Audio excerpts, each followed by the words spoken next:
Film dimulai dengan memperlihatkan seorang laki-laki bernama Tom Brandt kala itu sedang mencoba untuk mengistirahatkan tubuhnya yang lelah setelah seharian bekerja. Namun, tidurnya sedikit terganggu ketika mendengar suara gaduh di luar jendela.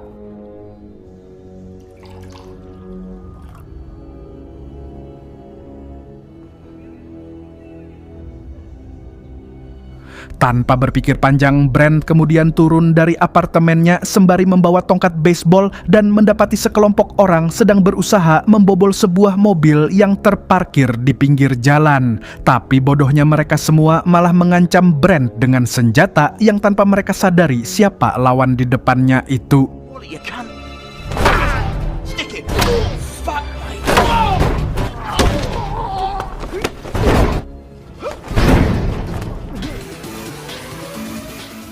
Beberapa hari kemudian, siapa yang sangka kalau si botak Brandt ini sebenarnya merupakan seorang sersan polisi. Ia sedang berbicara dengan seorang wartawan bernama Dunlop. Mereka sedang membahas tindakannya tempo hari yang mematahkan kaki tangan para pencuri. Dunlop penasaran kenapa ia melakukan itu. Tapi Brandt terlihat keberatan dengan beberapa pernyataan yang dilontarkan Dunlop tersebut. Hal itu membuatnya sedikit tantrum dan mengancam sebelum akhirnya pergi dari ruangan itu.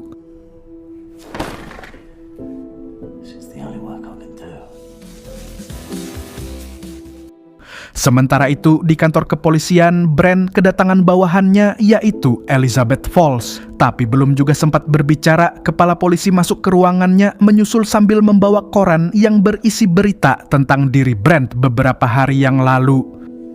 Falls, go grab some piss poor tea in the canteen, okay?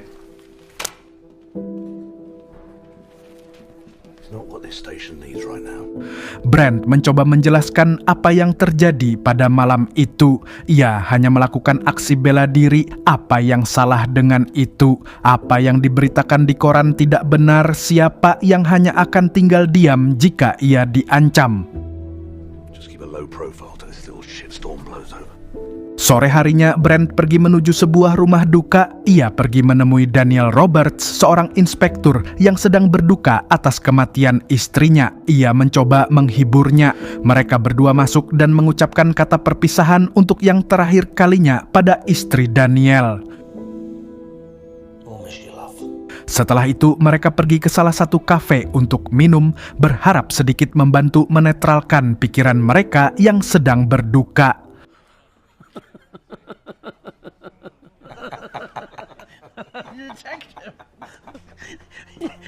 Malam harinya di tempat yang berbeda, seorang polwan bernama Sandra mulai berpatroli mengawasi suasana malam di kota. Tapi ternyata tanpa ia sadari seseorang sedang mengikutinya dari arah belakang dan tiba-tiba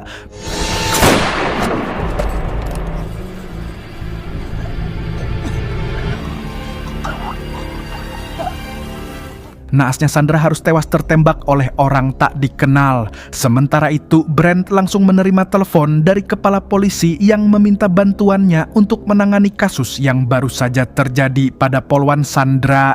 Setelah tiba di lokasi kejadian, Brandt juga kembali bertemu dengan polwan Falls yang waktu itu memasuki ruangannya. Falls mengaku kenal dengan Sandra karena mereka pernah sekolah kepolisian bersama. Setelah investigasi sementara dilakukan, Brandt akhirnya mendapatkan seseorang yang bisa dijadikan saksi atas kejadian pembunuhan Sandra. What wasn't I told?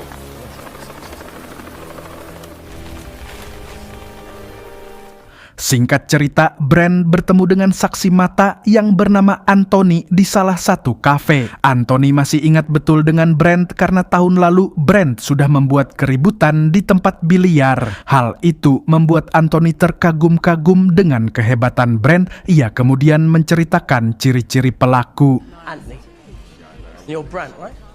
You know me? Who doesn't? Keesokan paginya di kantor polisi kedatangan seorang laki-laki bernama Porter Nash yang ternyata adalah inspektur sementara yang ditunjuk untuk menggantikan inspektur Daniel Robert yang sedang cuti. Walaupun si Nash ini terlihat gagah dan laki-laki banget, ternyata ia dikenal penyuka sama terong.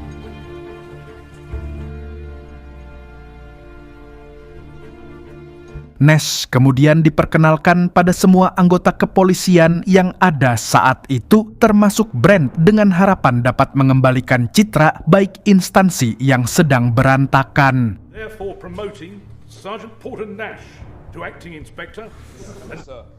Shouldn't we promote one of our own?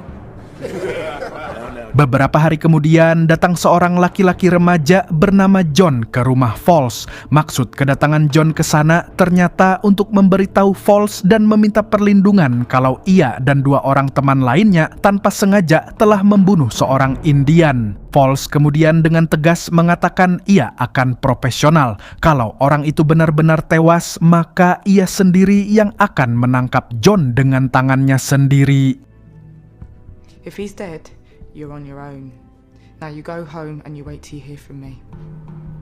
Keesokan harinya, Falls menemui dan membicarakan masalah John dengan Brent. Ia butuh bantuan Brent, namun Brent masih ada kesibukan yang lain dan menyarankan ada seorang detektif yang bisa membantunya bernama Craig Stokes.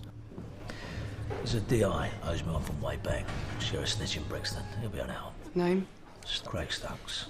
Di sisi berbeda, seseorang telah menelepon Dunlop, si wartawan pembuat berita. Tanpa basa-basi, pria penelepon itu yang kita sebut saja si Joko mengakui kalau dialah yang telah membunuh polisi Sandra. Dunlop diminta menyebutkan pilihan untuk angka 7 dan 8. Ketika si pembuat berita menyebut 8, itu pertanda akan ada 8 polisi lagi yang harus ia bunuh. Where are you on the food chain anyway? Which do you prefer, 7 or 8? 8. 8 it is. What, 8? 8 more coppers to kill. Bye.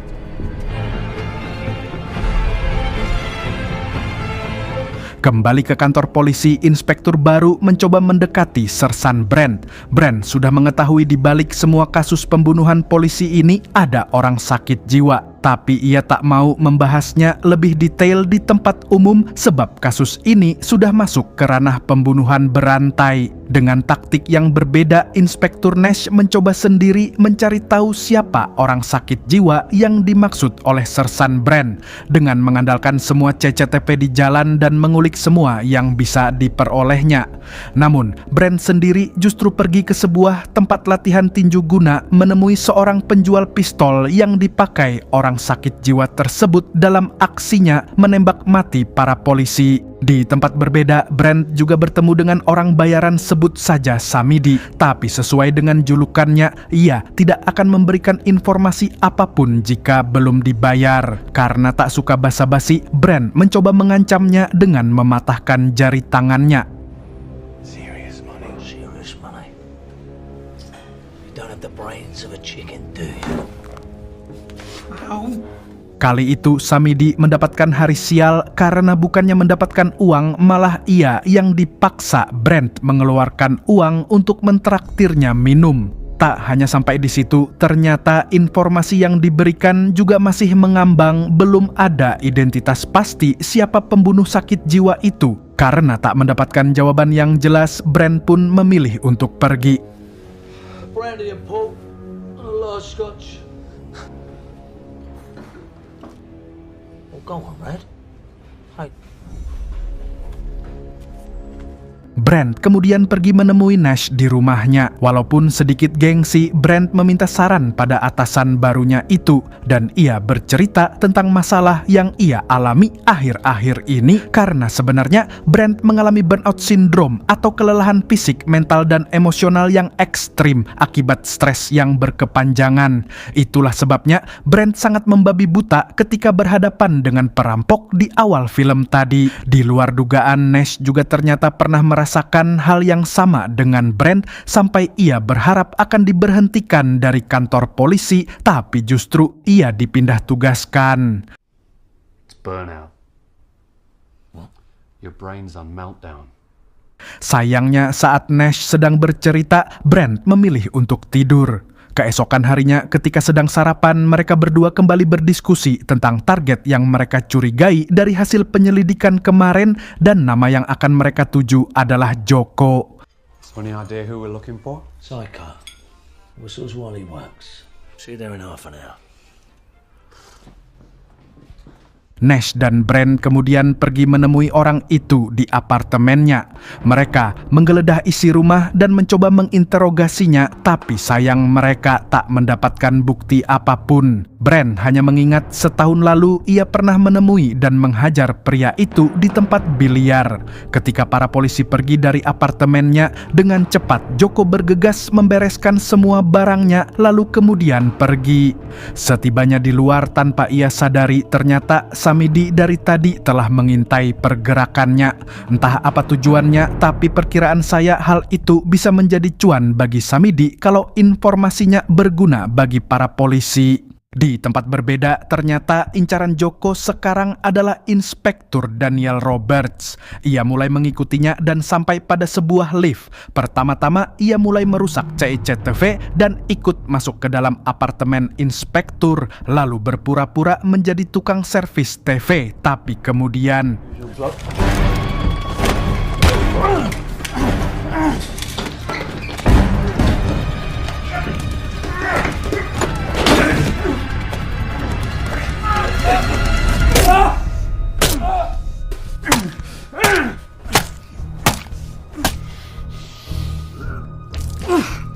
Tidak hanya sampai di situ, si psikopat Joko sempat mengambil beberapa barang berharga milik Inspektur, kemudian membakar apartemennya seraya beranjak pergi.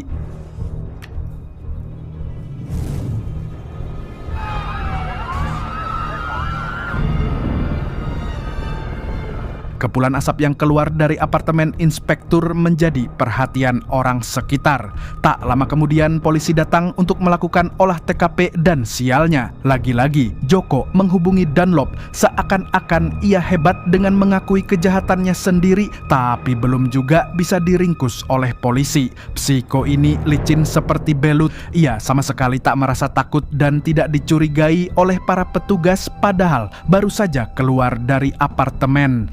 Dengan santainya, ia tetap mengayuh sepeda yang entah dari mana ia dapatkan. Kemudian, ia membuat nama samaran sebagai Blitz. So, can you be a bit clearer? I pulverise a fucker with a hammer. That clear enough for you? Yeah, I forgot. I've got a name. It's Blitz. As in Blitzkrieg. Beberapa saat kemudian, ia kembali ke parkiran dan memindahkan barang bukti ke mobil lainnya untuk menghilangkan jejak. Berbanding terbalik dengan situasi kantor yang mulai memanas karena lagi-lagi Brent belum bisa memecahkan kasus ini. Ia kembali dibuat terkejut saat mendengar berita kalau korbannya adalah Inspektur Daniel. Inspektur Nash menceritakan kronologi kejadian termasuk cara cerdik si psikopat yang dengan sengaja menelepon Dunlop untuk mencetak berita kriminal secepatnya. Di sisi yang berbeda, Samidi mulai membuka mobil yang pernah ditaruh barang bukti oleh Joko. Ia kemudian segera menghubungi Dunlop dan menawarkan kerjasama untuk menangkap Joko si psikopat. Tapi tentu informasi yang ia berikan tidak akan gratis begitu saja. Ia meminta bayaran uang sebanyak 50.000 pound sterling tunai untuk nama asli dan juga barang bukti dalam setiap aksi pembunuhan yang dilakukan Joko. I know the name of the cop killer. You have a little think about how much you'd be willing to pay for such an honor. How much you want? 50k in cash. Sementara itu, Falls terlihat sedang dalam perjalanan menuju sebuah bar guna bertemu dengan detektif Stokes sesuai arahan Brent sebelumnya. Sesampainya di bar tersebut, ia diberitahukan fakta bahwa orang yang dikira sudah tewas oleh John ternyata masih hidup. Ia sekarang kemungkinan akan ditetapkan sebagai tersangka, tapi Falls mencoba menawarkan kerjasama pada lelaki itu untuk membela John dengan cara kencan di malam harinya. So is there anything you can do? Meet me for a drink tonight. Kembali ke kantor polisi, hasil penyelidikan menemukan bahwa Inspektur Daniel tak pernah ke tempat gym seperti barang bukti yang mereka temui di TKP. Itu artinya ada kemungkinan si pembunuhlah yang memiliki barang berlogo tempat gym. Ia kemudian meminta bawahannya itu untuk mengecek identitas Joko di komputer dan si bawahan hanya mengatakan kalau Joko hanya penjahat kecil yang cupu. Kembali ke Samidi dan juga wartawan. Setelah mengatur janji pertemuan, mereka akhirnya pergi ke sebuah parkiran tempat barang bukti yang disembunyikan oleh Joko. Sayang sekali aktivitas mereka diketahui oleh Joko, tapi bodohnya mereka tak langsung mengambil semua barang bukti tersebut. Itu membuat Joko dengan gampangnya mengambil kembali barang bukti yang ada kemudian membawanya pergi.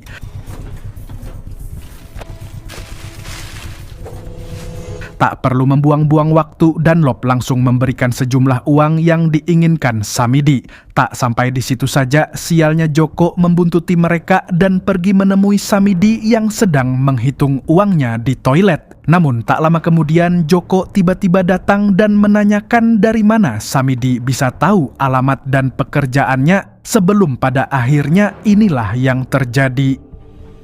How'd you get on to me? I got your address from the Peacock Gym. I told him your name.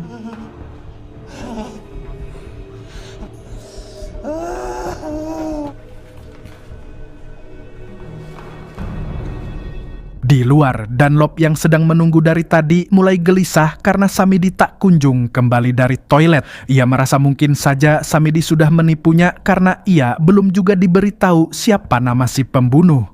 Benar saja, Dunlop akhirnya pergi menyusul ke toilet dan menemukan Samidi sudah tak bernyawa. Polisi juga sudah mulai ke TKP dan di sana Brent dan Nash mencoba menanyakan pada Dunlop apa yang sebenarnya terjadi, termasuk tempat ia melihat mobil yang menyimpan barang bukti tersebut. Oh, there's a car.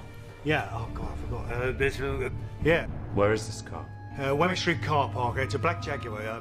Mereka berdua langsung bergegas pergi mencari mobil yang dimaksud. Tapi tentu kali ini semua itu akan percuma juga karena Joko sudah memindahkan semua barang buktinya. Mereka mencoba mencari rekaman CCTV yang ada pada tempat parkir tersebut, tapi hasilnya nihil. Bahkan CCTV itu hanya pajangan dan tidak berfungsi sejak 6 minggu terakhir. Murder inquiry. I want the disc for the last month. This is a fault. We haven't recorded anything for 6 weeks. It's disgraceful. Di tempat yang berbeda, Falls pergi memenuhi janjinya untuk berkencan dengan Stokes. Namun ternyata lagi dan lagi Joko sudah mulai mengintainya dan dialah target korban selanjutnya. Entah ada masalah apa ia dengan para polisi sampai belum juga puas menghabisi mereka semua. Brent yang masih berada di kantor mulai kembali mencari tahu tentang Joko. Ia penasaran dan merasa feelingnya tak salah, cuman ia belum mempunyai bukti yang kuat. Akhirnya dugaan Brent memang benar, Joko telah membunuh para polisi yang sudah pernah menangkapnya. Pantas ia dan Inspektur Nash masih selamat karena memang mereka belum terlibat. Sort of way of listing all Weiss's arrested officers in one go. Seemed to pull up the first one is WPC Sergeant Bates. Ketika Falls diantarkan pulang oleh Stokes, perdebatan kecil pun terjadi di antara mereka yang mengakibatkan Falls sedikit kesal dan segera turun dari mobil. Sementara itu, Brent juga menemukan data polisi-polisi yang pernah menangkap Joko dan dari situ tentu mereka bisa mengetahui siapa korban selanjutnya. Fuck, there's Roberts. And Falls. Dengan cepat Brent bergegas pergi ke rumah Falls, sementara Falls yang masih kesal sedikit kewalahan saat membuka pintu rumah hingga pada akhirnya tiba-tiba ia diserang dari arah belakang.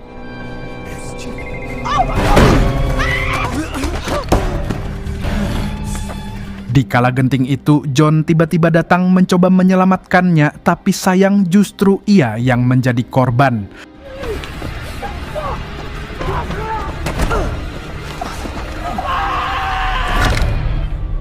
Karena sirene polisi terdengar semakin dekat, si psikopat Joko memutuskan melarikan diri dan Falls berhasil selamat. Namun ia butuh waktu untuk menenangkan diri sebelum dimintai keterangan lebih lanjut.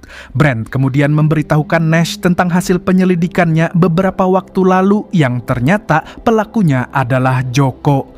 Di tempat lain, Joko sendiri segera memesan taksi kemudian pergi ke Dean Court untuk menyewa sebuah kamar sebagai tempat persembunyiannya. Hey, stop here, mate. Dean Court. Di tempat yang berbeda, Falls baru saja sadar dari obat tidur sebagai penenang yang diberikan padanya. Ia bertanya apakah John masih hidup. Namun sayangnya nyawa John tak dapat diselamatkan. Is he dead? There's a door now. I'm risking his life for you.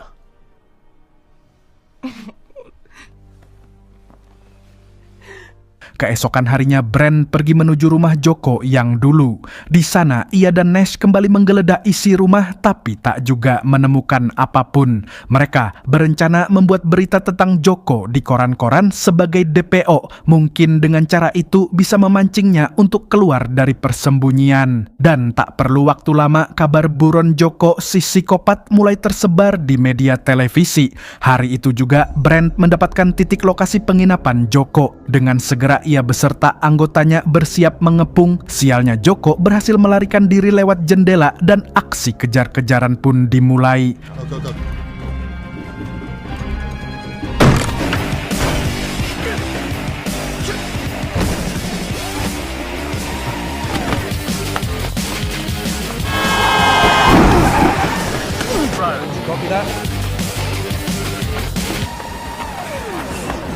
Train depot north of Paddington. Brand still in pursuit. Titik puncaknya ketika mereka sampai di tempat pemberhentian kereta. Karena tidak ada jalan untuk bisa kabur lagi, Joko akhirnya menyerahkan diri tanpa perlawanan sedikit pun.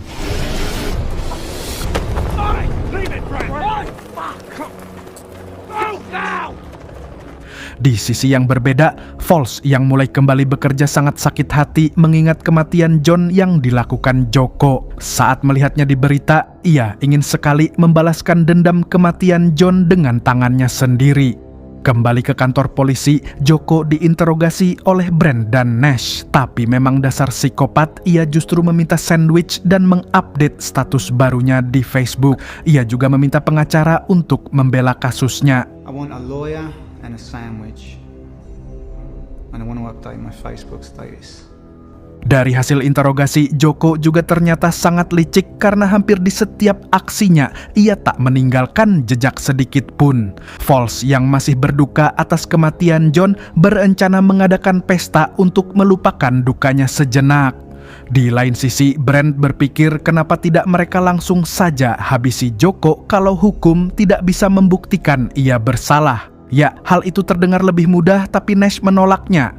Menurutnya, itu bukan jalan keluar yang bagus. Pantas jika waktu penangkapan Joko tempo hari, ia tak membiarkan Brent yang menangkapnya karena ia sadar Brent pasti tidak akan membiarkannya hidup-hidup. Brent lalu kembali menemui Joko di ruang interogasi. Brent berpikir mungkin ini semacam dendam Joko padanya karena pernah mempermalukannya di tempat biliar setahun lalu. Joko ingin Brent merasakan apa yang ia rasakan dengan membunuh teman-temannya. Namun, ia tak dapat bertindak banyak karena hampir dilakukan dengan sangat bersih. Itu akan sangat menyakitkan bagi Brent karena pembunuh teman-temannya sudah di depan mata, tapi ia tak mampu untuk menghukumnya. Apa yang lebih sakit dari melihat orang yang jelas-jelas bersalah bisa bebas dan tertawa lepas melihat kekalahannya? I know I embarrassed you. Since then you've stewed and cooked and simmered over it. You should have just let it go. You the blitz. Di tempat berbeda, Stokes yang sedang menikmati Dancer mendapatkan fakta baru bahwa Falls ternyata juga seorang pengedar obat terlarang. Ia tidak pernah kapok menjalani profesi itu meski sudah pernah direhabilitasi. Stokes menghubungi Brent dan ingin bertemu dengannya di rumah Falls. Mereka masuk dan di dalam Falls sedang berpesta.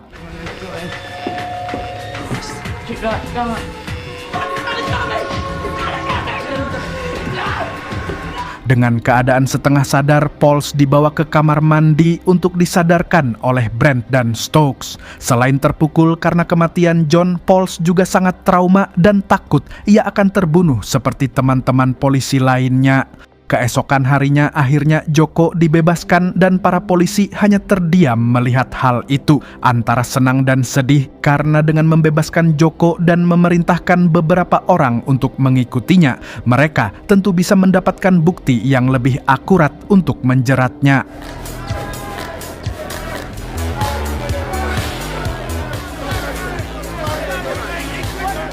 Hari itu merupakan pemakaman Inspektur Daniel. Semua petugas polisi berada di sana, tapi beruntungnya Stokes tetap diam menemani Falls. Joko kembali ke apartemennya, membuka barang bukti yang sempat ia sembunyikan dan mengambil pistol untuk korban selanjutnya yang ternyata adalah Brent. Dengan berpakaian polisi lengkap, Joko datang ke pemakaman sembari memata-matai Brent. Namun tak lama kemudian Brent mendapatkan pesan yang membuatnya segera pergi dari pemakaman itu. Namun hal itu disadari oleh Joko yang kemudian membuntutinya dari belakang.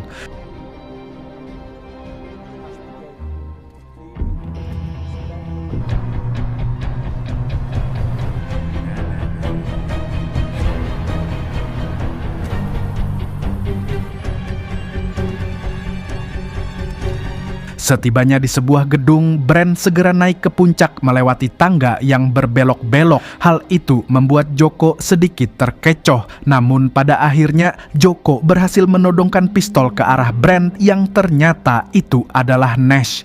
Turn round, you fucker! Your head explodes.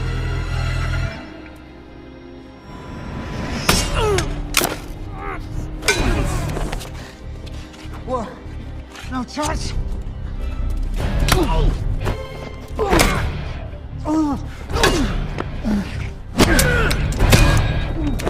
Setelah sedikit memberinya pelajaran, Nash lalu memberikan Brent sepucuk pistol guna mengakhiri semua teka-teki dan drama yang sangat menguras energi. Dan dengan satu tarikan peluru, si psikopat Joko akhirnya tewas di tempat.